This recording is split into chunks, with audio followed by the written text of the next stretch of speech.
Абай Құнанбаев, Мәлікбек қызы Кәусар, 2-ші А сыныбы. Ақ киімді, денелі, ақ сақалды, соқыр мылқау танымас тірі жанды, үсті басы ақ қырауытсыз суық, басқан жері сықылап келіп қалды. Дем алысы үскірік аяз бен қар, кәрі құдан қыс келіп әлек салды. Ұшпадай бөргін кейде оқ шырайтып, аяз бенен қызарып ажарланды. Бұлттай қасы жауып екі көзін, басын сіл кетсе қар жауып мазаңдалды.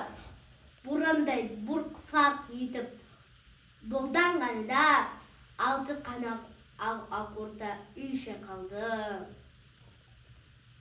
Әуез көріп жүгірген жас балалар беті қолы домбығып үсік шалды.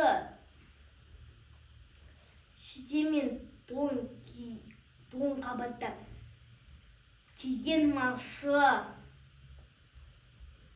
бет қарауға шыдамай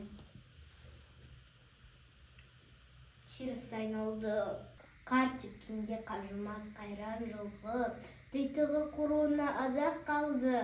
Қыспен бірге тұмсығын салды, қасқыр малшыларым қорқылмай итке малды.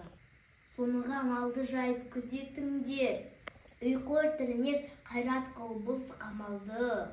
Ит жегенше Қондыбай қанай жесін, қыз жібермін мына антылан кәрі